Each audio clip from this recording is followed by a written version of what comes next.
मधेसी एकता जिंदाबाद जिंदाबाद। मधेसी एकता सीने पे गोली खाएंगे मधेश माँ को डीजे धर्मेंद्र शर्मा। मधेश माँ को बचाएंगे, मधेश माँ को बचाएंगे।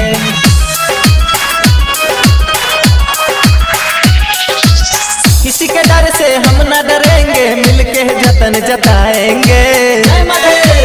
हमसे जो जितना जलेगा उसको और जलाएंगे, और जलाएंगे। सीने पे गोली खाएंगे, मधेश माँ को बचाएंगे,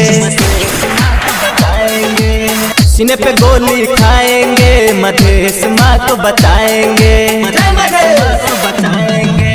बैठक कितना बार हुआ मधेश पार्टी घात हुआ, ऐसा क्यों, ऐसा क्यों?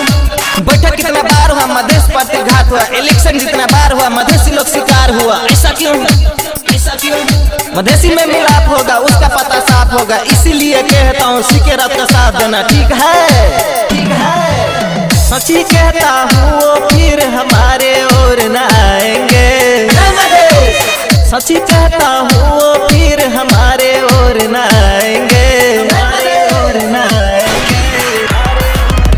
सीने पे गोली खाएंगे, मधेश माँ को बचाएंगे। सब मिलकर आएंगे, जय जय नारा लगाएंगे। जय मधेश, जय मधेश, जय मधेश। मधेसी एकता जिंदाबाद जिंदाबाद। मधेसी एकता जिंदाबाद जिंदाबाद। मधेश माँ को बचाएंगे। न जाएंगे विदेश में, रहना है मधेश में, रहना है मधेश में।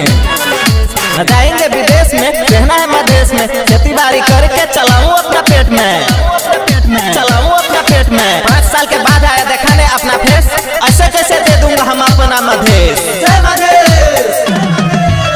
सीके रात मधेश के बेटा जान भी अपना लुटाएंगे, सीके रात मधेश के बेटा जान भी अपना लुटाएंगे, अपना लुटाएंगे। सीने पे गोली खाएंगे, मधेश माँ को बचाएंगे।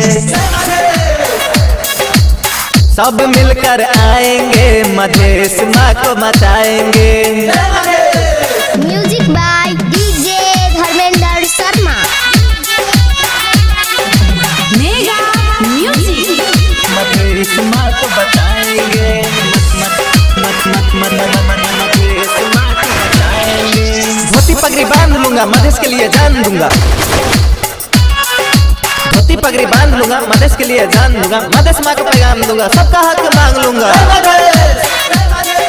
सब मिलकर आएंगे, जय जय नारा लगाएंगे। जय मधेश, जय मधेश, जय मधेश। सब मधेसी मिलकर हम इसको स्वर्ग बनाएंगे, स्वर्ग बनाएंगे। सब मधेसी मिलकर हम इसको स्वर्ग बनाएंगे, स्वर्ग बनाएंगे। सीने पे गोली खाएंगे, जय जय नारा लगाएंगे। जय मधेश, सब मिलकर आएंगे, मधेश माँ को बचाएंगे। जय मधेश, जय मधेश, जय मधेश।